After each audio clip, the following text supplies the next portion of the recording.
Hello there, mga kagandang buhay! Kumusta po kayo? Isang pamilyar na lugar na naging bahagi ng aming buhay ni Kabiheng Roger ang napapanood natin ngayon. Hindi lamang ang lugar, kundi ang mga tao na naging malapit sa amin. Sa aking pagbabalik vlogging, may nagpaabot ng mensahe kung kumusta na ba ngayon ang mga tao namin sa Negros. Sa video na ito, mapapanood ang mga kaganapan bago kami nagpaalam pauwi ng Aklan. Damang-dama ng bawat isa ang di maipaliwanag na emosyon sa gitna ng problema na ang may kakagawan ay isang kabiyahe na naging hudas sa team. Panoorin mga kagandang buhay.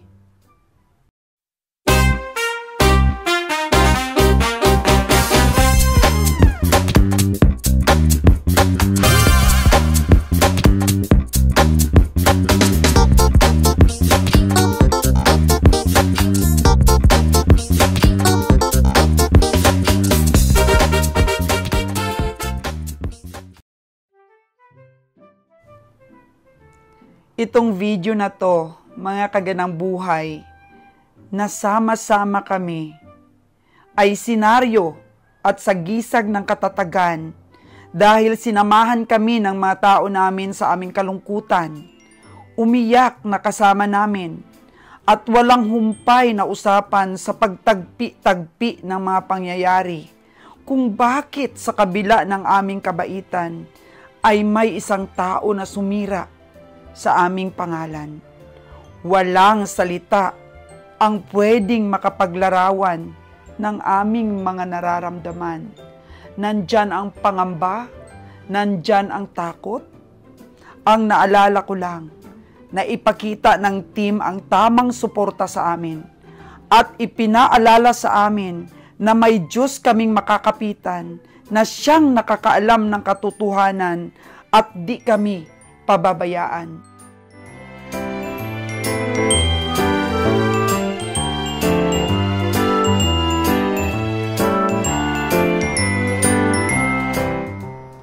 Flashback po muna tayo ng aking nagawang video, mga kagandang buhay, na hindi ko po na-upload para sa inyo.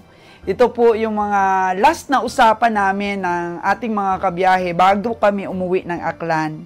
At the end of the video, mga kagandang buhay, ay talakayin natin kung kamusta na sila ngayon.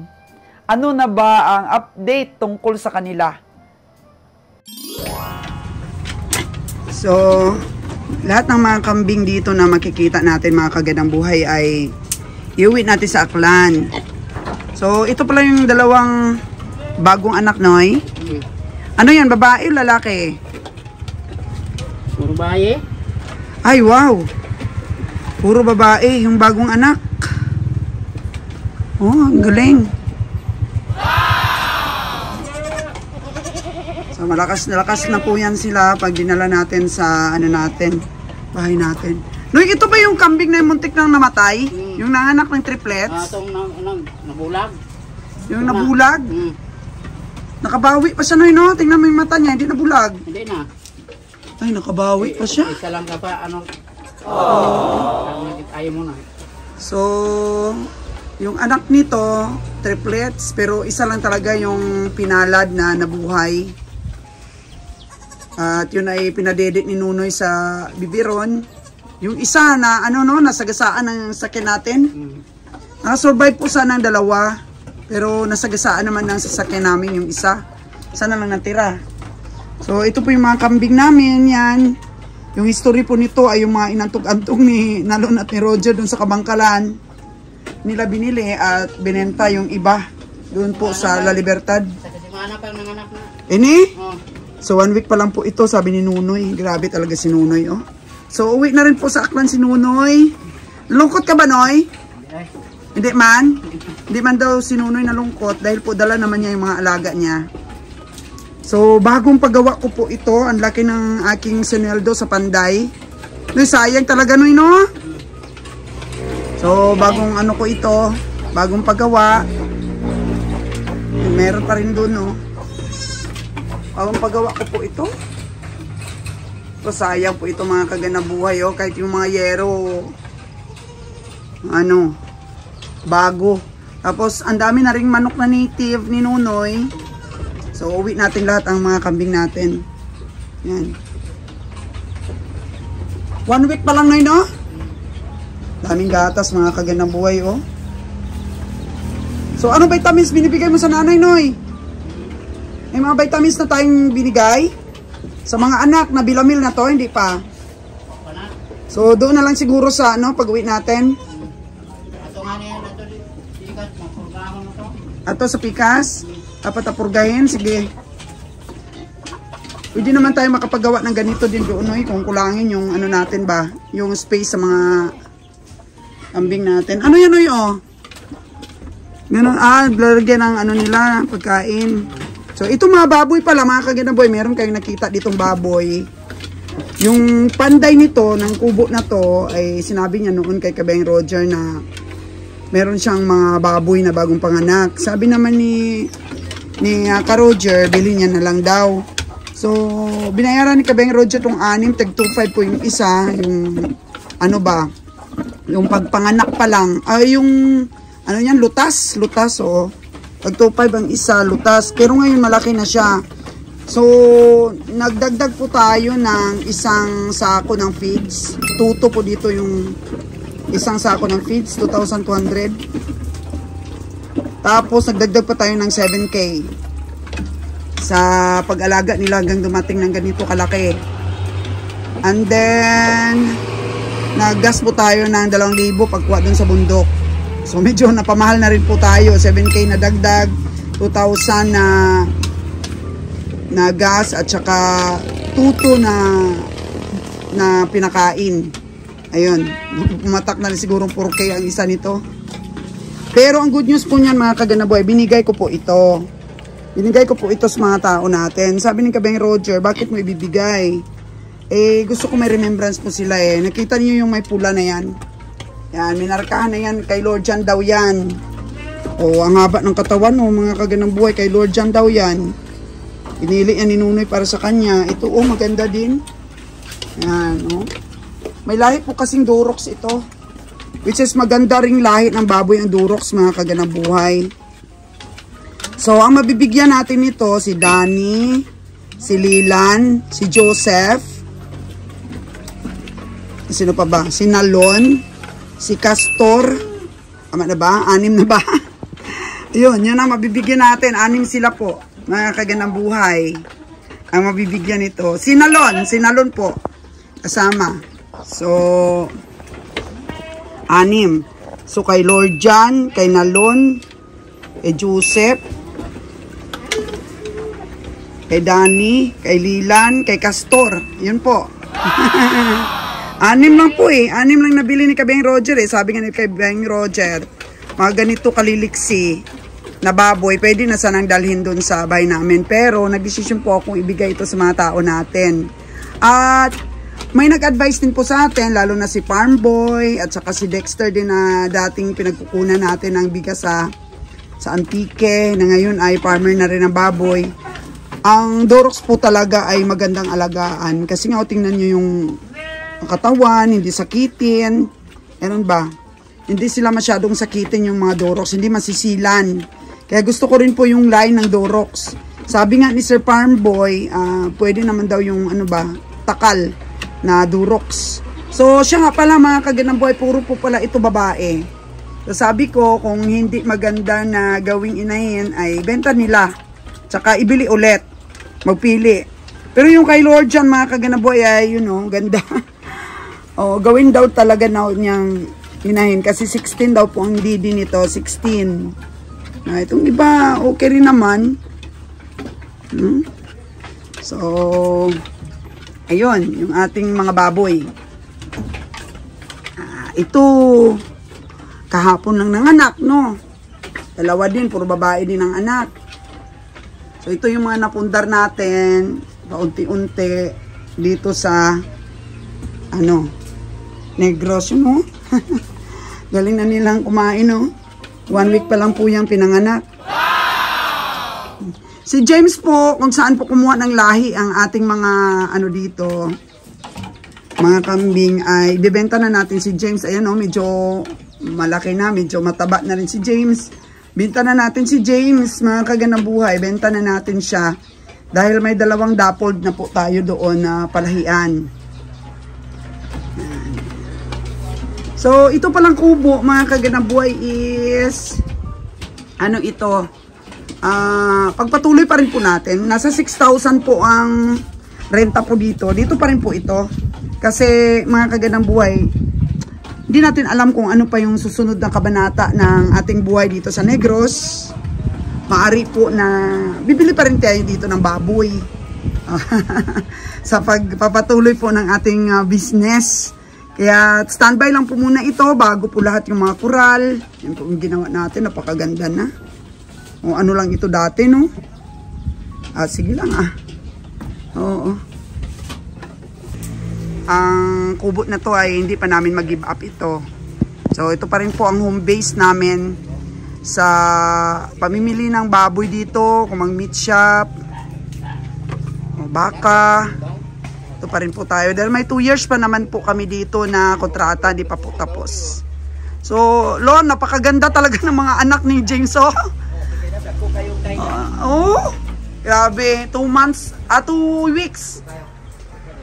Noy, ilang weeks na ito, Noy? 1 week pa lang daw, sabi ni Noy pala. Pero ang laki na, no? Napaka-healthy talaga ng mga anak. Yun. So, nakapili ka na ng baboy mo dyan? Pero may puti dyan. Maganda yung may puti. Sa didi ka titingin. Kung ilan ang didi. Joseph, kapili naman dyan. Pili na si Joseph. Kapili ka na, Joseph, ng baboy mo dyan. Ano yan? Alagaan mo, inahin o pangkatay lang? Baluan niya, dagway. Ambal ni, ano. So, pasweldo ka na doon, Lord Jan, pasweldo na kayo doon kay boss. Pasweldo na kayo doon dahil yun nga, si Lord Jan, nagkakasakit yung 2 niyang anak. Medyo mahirap dyan eh. Mahirap na doon ka sa akin magtrabaho, malayo. Dito yung pamilya mo. Hirapan ako. Tapos si Joseph, kung si Joseph naman kukunin ko doon, malayo din pamilya. Kakaanak din ang misis niya. Tapos silo-silo system, magulo. Oh no! Problema tayo. Mukhang si Danny lang talaga dito walang sabit, no? Danny walang sabit dito, di pa yan sila makasama si Rico dahil hindi pa mag-transport sa baka. Sasamahan pa yan nila, kukuha pa ng mga permit. Diba may sulat na ako binigay sa inyo kung sino magdulong?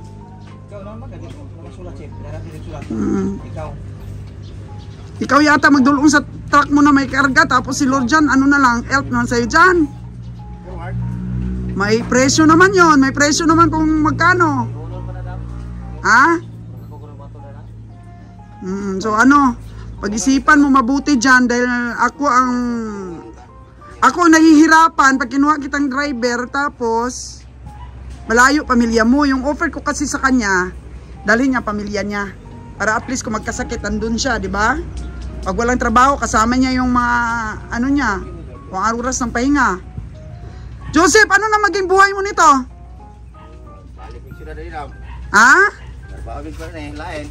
Hanap ka ng lain? Wala namang samaan tayo ng loob, no? Naintindihan naman ninyo, nalugi talaga tayo at ganito pa yung sitwasyon natin sa mga kaso-kaso na to. Si Lord Jan, mukhang masakit talaga ang ulo nito. Ano ba, sama pa ako sa biyahe o ano? Dahil yung mga anak niya sakitin po eh. Ano dyan, just in case, hanap ka ng bagong trabaho? So medyo mahirap din dalhin doon ng pamilya mo, no, sa Aklan? Dito rin nakasanayan nila eh. Ano ba yung status? Tumoyo ba dito? Subutan mo ba? Okay. Subutan mo ba? Okay, wala ito. Kaya mga kuwapso niyo ha? Depende, wala kayong masisi sa akin. At si Danny, isang sabi ko lang yan, Dan, bihis ka na. Ikaw na mag-drive, sama yan. Wala namang anak maliit. Pwede pa rin, no, Dan, no? May pamilya? Uy, wag naman kayong ganyan. Nasa Maynila lang asawa niya nagtatrabaho. Marami pakainin yan, maraming estudyante. Ha? Are ako rin, pag inusara ako kuyo din. Ha? Oh. So si Dani ayaw din. Kaya naman ko yung mga buhi damgod niya. Oh. Wala mo estudyante na ko. O estudyante, may buhi. Oh, hindi talaga. Kahit si Dani nga, walang maliit na anak. Dito na lang rin daw siya. O, wala na ako ng driver nito. So isip-isip, ang importante, may sasama sa amin ngayon, maghatid ng forward. Oo. Ato dito ay problema. Ihatid ang forward. Ihatid ang mga sasakyan. Ano lang kanila ba? Ha? Hapito na lang to. Nga, dungan kay ang forward, ano man, matawid man nag-itlog. Una na ba? Naman may sweldo ana pag atid nakasulat man to sa kontrata. Nakasulat asa na to kontrata? Dara na. Ha? Dara diring taguan ako. Ang taguan nimo? Kay pusan man. Ano nga paipusan ni boss ng kontrata? Oo, kontrata din. Aba. Kontrata ipakita na to. Kontrata kung kanino bigay ang hayop. Ayan na, ang kontrata po nakasulat Lorjan, Dani, Joseph, Lilan, Castor, Nalon, Tapos may kung sino maghatid ng sasakyan. Joseph, 10-wheelers. Lorjan, 6-wheelers. Dani, Moy Elf. Palit na lang sila ni Lorjan. Dani na lang ang forward. Pa-check up sila Dan. Pwede pa hapon pagpuka. Larga. Pwede. Dito unra dito ba? Di kami sakit gani yang anak. Unya. Naman siya, igor man siya maghatod. Sino magbantay? Sino magbantay ang kanyang mga anak? Check up naman. Asa kalapit? Eskalante? Ayan po mga kagandang buhay, nakakalungkot. Mga driver natin puro na naka ang ulo Puro may mga bagong panganak. Grabe, Joseph Si Joseph po mga kagandang buhay, suldon pa rin natin ang buo. Doon pa rin yan kahit hindi nakapagtrabaho, suldon pa rin natin sa buo niyang July. Si Dani human nagsweldo ni. Nya may baboy na pud siya. Si Dani. Hello Jan. May nakakapay sweldo ang kuluaon. Grabe to.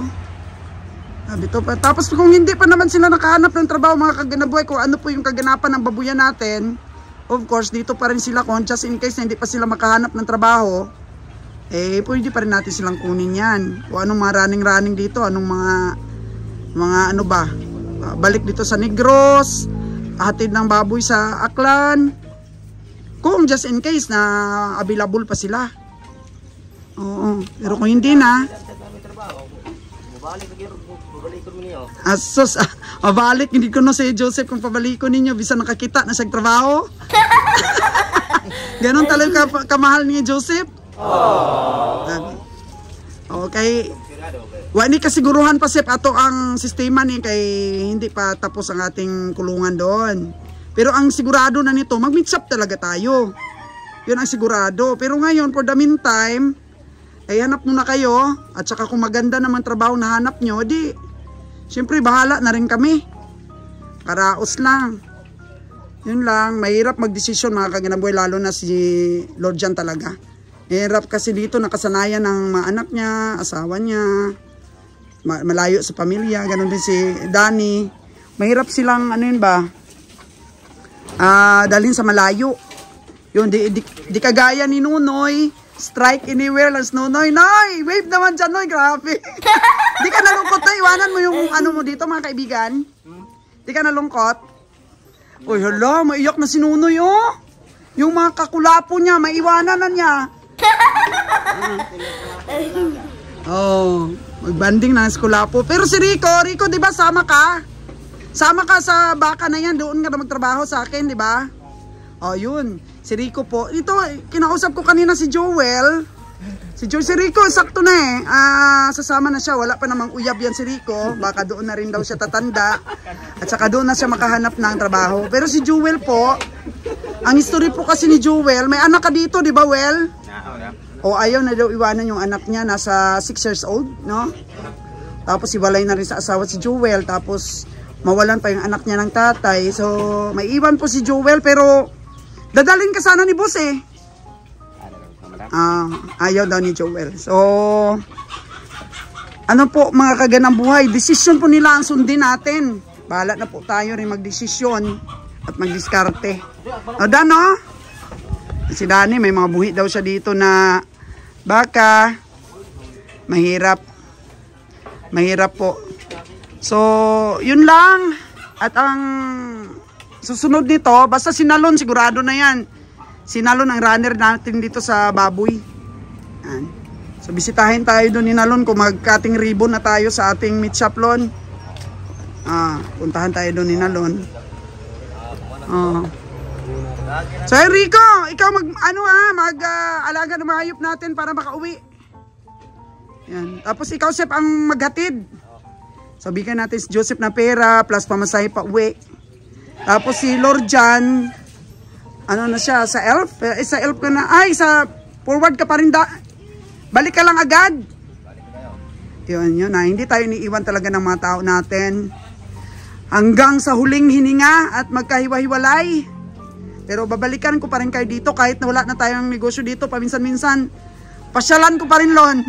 O ano man mangyari dito sa ating ano na to. Pasyalan ko pa rin yung mga tao natin, kumustahin. O ano na ang mga kalagayan nila. So Joseph, mag-apply na kagtrabaho. Apply naglain. No, hindi lang mawala ng pag-asa, Sip. Ganun talagang buhay, Sip eh. At saka alam naman po ng mga tao natin na ganito, naintindihan naman nila. So, sabi ni Nalon, mga kagandang buhay. Anong sabi mo, Lon? Dili ta mawadaan og pag-asa dam. Kay tungod na matay Ginoo. Yan. Magsamot na og muklik na gid ang meat shop ni boss. Sino nakapatigil? Tuloy na ang biyahe. Si Consiel Winnie, wala nakapatigil si Madam. Si Consiel Winnie mo nakapatigil ni boss. Ayan, yan ang totoo. So, dati pa noon, sige Miglalis. Oo, tinuod. Away-away mi dahil gusto ko nang tumigil talaga noon pa, mga 1 year ago. Pero di ko na kaya yung powers ni Kabiyang Roger. Di ko siya napatigil talaga. Pero sa ginawa ni Winnie, Tigil. Pero, yun lang ang last word mo. Huwag mawala ng pag-asa kasi nandito nakapanig sa atin ng Diyos. Tinuod. May meat shop pa, no? May meat shopan pang pag-asa. Kahit ito, mga tao ko na to. Kaya ito lang ako pera at nasa emergency ang mga ito. Hindi ko tatalikuran ito eh. Mahal ko tong mga tao ko na to. Si Lilan! Lilan. Kasi sabi ni Lilan, willing naman daw siyang sumama kay boss. Dali niya yung pamilya niya. Totoo ba yan, Lan? Willing ka, Lan? Magaling mag ng restaurant yung asawa ni Lilan eh. Tsaka isa pa yung anak niya. O Lord John, tawag ka na. Magsweldo na po si boss. Bigay niya mga biyaya sa kanila. Ay, grabe si ano. Nagpili-pili na ka dyan. May napili na ka? Nakaitangkal dito, nakaitangkal. Pwede may ibilin mo ano diri. Duha na ano siyang pinili dahil daw mo ka pili. 2 araw na daw pili, hindi pa napili. So may tangkal ka doon? Oo. Meron naman. Kasi kung wala pa, pwede naman dito muna. Buhatan. Buhatan ni mo? Okay, arang mo dai hatag ba?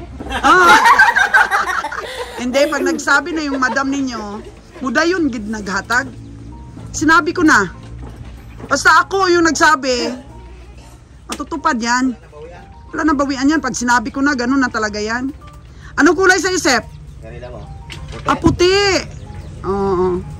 So, imulon. Ito, magiging imulon? Depende nila na mungkin sa asa ako anak. Depende daw nila. Pili kayo muna. So, lilan yung kay Castor? Pakuha ko siyang anak. Pakuha siya yung anak? Asan na si Castor doon? Ito, para ko dito. Bakit pinadala na sila ng pamasahe Nagtrabaho na siya doon? Hindi, yung mga bili daw ni Manny, silang tatlo, andun pa rin. Bakit? Pinadala na sila ng pamasahe. Ito ko maulit tong duha. Walay ID Nelson? ID pang ito. Pinadala na sila yun ng 12K na pamasahe pa uwi? Kinahanglan itong mag-atang ito silang truck. Ganun ba? Sige. Nagtingal pa sila sa Baka kunin ni Manny si Castor. Hindi ko rin alam. Oo, wag ganda sana kung kunin na ni Manny si Castor para may trabaho siya. Sana nga, no? Kunin na lang ni Manny kasi wala rin siya doon taga-painom. Oo, pwede man. At saka mamili sila sa Padre Garcia. Mamalit sila. Oo. Ano na lang mga kaganang buhay. Maayos po yung namin. Pag ano dito, hindi pa makakita ng trabaho tong mga tao ko. Pag pumunta ako dito, patawag-tawag ko pa rin po sila. Ano to? Kasi pag nag-umpisa yung meat shop natin, daming trabaho. Ang daming trabaho pag nag-umpisa natin ang meat shop. Ako dam, naram ko rin anong kapuyo kay bisa ko sa oras sa hama. Ato nyo ko na itong sugod na. Oo. Maghintay daw si Danny, mga kaganang buhay. There's Joseph ne. Mangita na kay nasa gamay nga bata. Oh, Lon, si Nalon. Ano nang pinagkikitaan mo ngayon, Lon? Magkuan ako dam. Kwari? Deliver ko og kuan, balas. Balas. Kwari-kwari na lang ginagmay, no? Oh, pero kaya mo yung baboy na yan kahit dito ilagay sa mga farmers. Tapos biyahe. Ayusin natin yung ano natin yung airpo. May ilan kayong karga niyan. Yung kay Joseph na yan, pagka nag-operate na yan baboy, siya pa rin yan ang mag-drive kung just in case na maghakot ang baboy. Unit by unit lang sila. No, Joseph no, pag hindi ka makakita ng trabaho, pag may baboy, punuin yung truck mo. Sa ngayon kasi, ay hindi natin alam. Kaya hindi ako na nangangako sa inyo kasi wala tayong alam pa kung ano susunod na kabanata. Basta ngayon, ang ginagawa natin, nakikita naman ninyo yung development ng project, tinatapos natin yung babuyan. Tapos next proceed, meat shop na. Hindi pa sa ngayon kasi busy pa may kasal pa dito rin. Habang kinakasal, sige construction. Para pagkatapos ng kasal ni Tracy sa September 29, operate na. Hindi pwedeng stop yung construction natin. Tuloy yan habang wala pang kasal ni Tracy. Pagtapos ng kasal, dira na. Open na? Open na. I-retouch natin, finishing na. Tingnan ko muna doon si Kameng Roger. Ay, nako, mga kaganang buhay. Mahirap nung ganito, no? Yung nagpapaalam ka. So, di pa namin kausapin yung may-ari ng ano na to, na lupa na kinatitirikan ng kubo namin. Dahil 2 years contract pa po ito. Tapos, 6,000 a month. Pwede naman pong bayaran ko. Yung every month. Dito lang muna dahil wala pa tayong kasiguruhan. Kailangan may home base pa rin po tayo. So, ang update po kung kamusta na ngayon ang ating mga kabiyahe ay sa next video ko na lang po i-upload dahil kailangan ko pa po talagang ma-confirm kung ang nakuha kong balita ay totoo, mga kaganang buhay.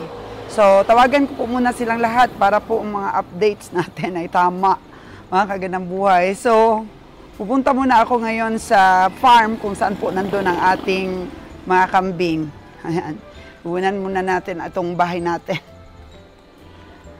Abangan na lang sa next video, mga kagandang buhay, ha? Ang update para po, tinatawag talagang updated, yung totoo talaga. So, bye-bye, mga kagandang buhay!